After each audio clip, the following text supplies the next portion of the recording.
All right, we're just going to do some general property research. Let's assume a buyer is interested in this particular property on Indigo Drive and they want to know more about it. Okay, so you're already going to send them the MLS sheet, so they're going to know about this kind of stuff. But some of the things that they won't look for is what we want to go over. Okay, so I'm just going to open up a note real quick. I'm going to make sure this stays on top. Okay, and the first thing I'm looking at is it's only been on the market for 2 weeks. Okay, so we know it's higher demand. Not well, higher demand. It has a freshness to it, right? Single family list price per square foot's 363. That's probably high per square foot price because $300 is typically replacement value.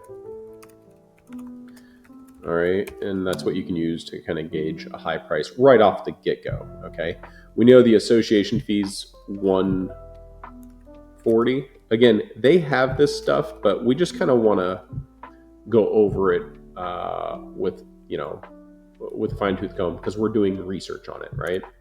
I'm also going to look at the flood zone, right? Flood zone's important. On this, it's X and AE. So need to research this further to see for flood insurance costs. All right. What else am I going to look at? I'm going to look at zoning. So let's see where the zoning is. The zoning is R3. And residential 3 is probably means they could build up if they need or do a few things. So we're going to research that further. So I'm just making notes for myself to research further into these things. And we can do that on the county website, right? Which here we know, let's see, it's the Greenbrier subdivision. Again, these are just for me. And we'll refine this information for ourselves, go through it, and then distill it and send it over to the client, or in this case, the agent who wants to know a little bit more. So Greenbrier subdivision, I want to learn a little bit more about that neighborhood, right? Also want to know a little bit more about the history of the property. And I know I'm going fast here, but you can always go through and rewind and watch over it. What else am I looking at? I want to see, looks like the taxes are fine. Fee simple ownership. Lot dimensions 62 by 400. That's important. A lot of people overlook the lot dimensions, but it's very important. Because if you have a bigger lot, it should be worth more. And that is a good reason that this might be worth more money, right? Because it's a little bit larger than the typical lot, right? All right. Now we go down. It's block. Okay. Construction material is important. Most block homes will trade more than the wood homes or other things like that. Block home. Okay. And again, I'm highlighting the things that they might see, but might not necessarily pull out because they're not looking at this as an advisor. They're looking at it as just a quick buyer. There are deed restrictions. So from the HOA probably. So we're going to want to look into on the deed restrictions. HOA fees $140. I think we already got that up there. Let's see. All right. So then here's the association management, right? They put a website to that, which is helpful. So I can, go here, add another one. And again, you see, I'm doing this quickly. Again, for me, I've been doing it for 20 years, but, you can go through this and just, you're trying to understand if you're a resident, what are you looking for? Okay. And here's the original 1960s sales brochure.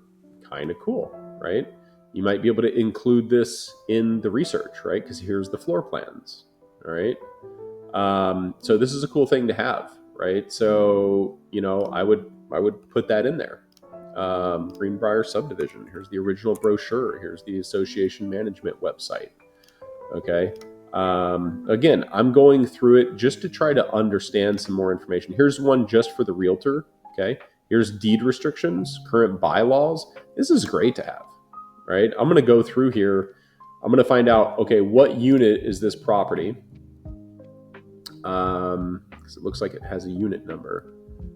And I don't know if that is accurate or not. Let me just do a unit.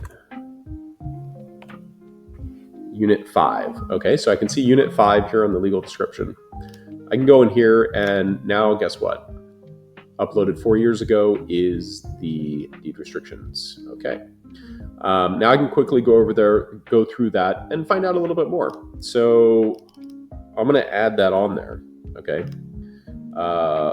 Deed restrictions, boom, unit 5. Okay, and then I have the URL already going to that PDF, and we can search through that or drop it in ChatGPT and find out if there's anything that they should be knowing about this particular property. So, depending on the HOA and that kind of information, you're going to want to look through that. The other thing I'm looking at is the history. And right here, we can see that it started back in 2007, 164. It was pending at 269.21. So it was listed November 12th. So it's relatively new, but they've been decreasing the offer. So, you want to mark that down. Decreasing sales price. Okay, that indicates. Okay, what else are we going to do here? So coming back to this really quick, the schools are obviously important. They're going to want to know what grade the school is. That's pretty important usually with buyers. I know Safety Harbor, Dunedin, these are really good schools. But you can look up the grade, right, and find out what kind of grade it is. Now, the other thing I would look at here is the comps. So if we're just looking at it real quick and we just kind of want to get an idea of what the comps are here, I'm going to view comps. Where's the comps? View comparable properties right here, big button at the top, right? So if we just click this, you're just going to want to scan. And just scanning it, I can see some of these sold or pending, right? These are 241, 267, 233, right? And these are 2 beds, 2 baths. Our subject property here is a 2-1. So we know it's going to be a little bit less, and it's only 900 square feet.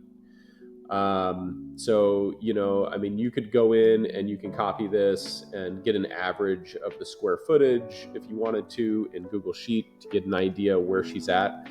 But you can see kind of just right here in summary what it is, right? So you can just put that, I'm just going to put that into my research real quick, add some comps there, boom. All right. So now we got an idea that the average is selling for $372. And this isn't really the average, right? If you look, the average is a 2-bed, 2-bath. So 2-bed, 1-bath, right? You might be losing another 15 grand or 20 grand, depending on how important it is to buyers. So going back to it and seeing at 329 and knowing the average is 372, yeah, okay, it's priced okay, right? Because this one's at 329, is currently at 329.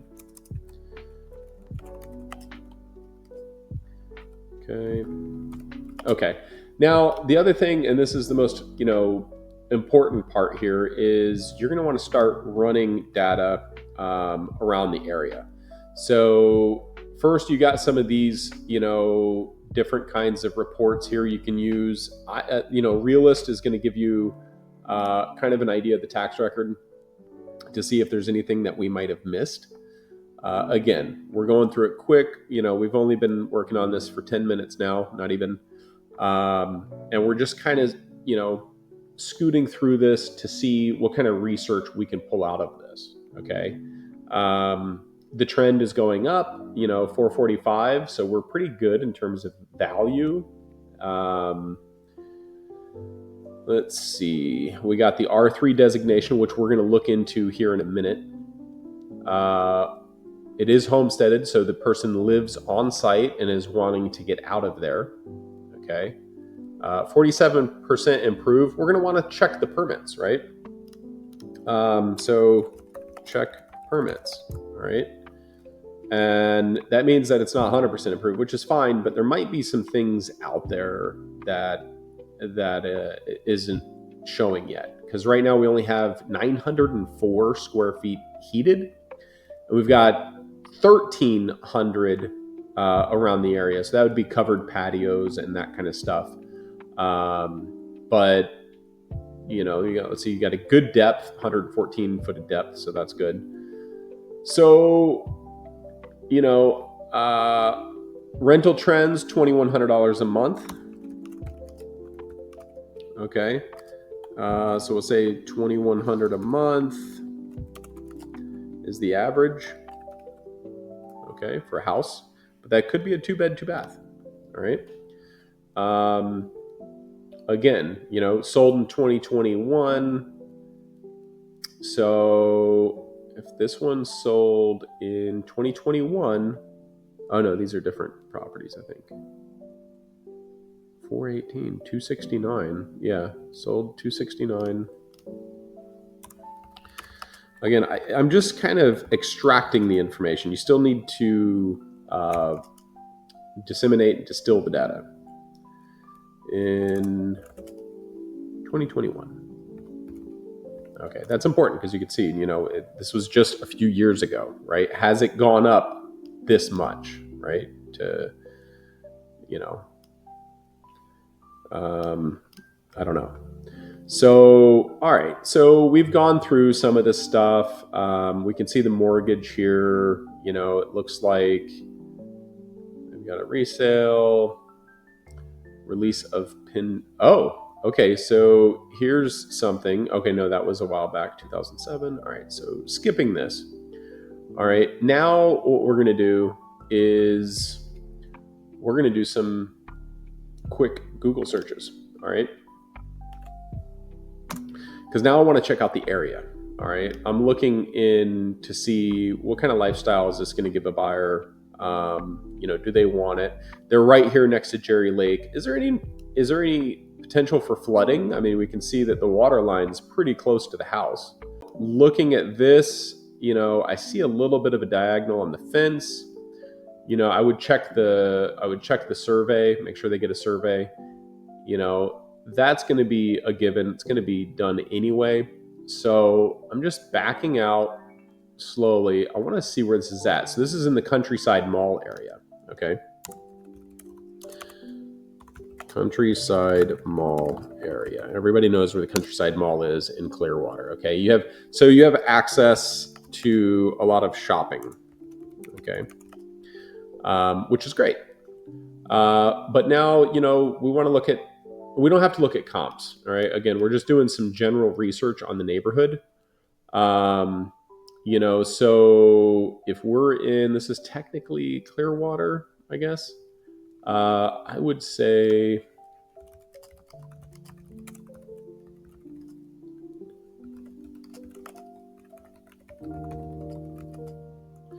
okay, here we go. We're just going to try to understand a little bit more about it. All right, active lifestyle, golf courses, well-planned neighborhoods. All right.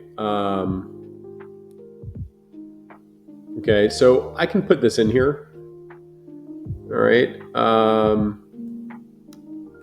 And we'll just add this, right? So now we're just kind of just adding some notes for ourselves. Boom, boom, boom. Okay. Now, the rest of the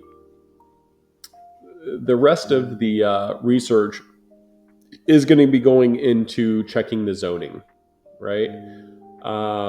And trying to understand it a little bit better. So we'll do that next. All right, so let's check out Clearwater zoning, right? Also flood map. So before we get into the zoning, we'll just check out the flood zone. It says it's out. Now we're just going to look at zoning, Clearwater, Florida. Okay. And let's cut to, I'm just going to use ChatGPT. We're going to go ahead and look at this real quick. All right, high density residential development. There we go. All right. Perfect. Now we can add to here. All right. Now we got a little bit more about that. And that's all we pretty much need on the research end. Now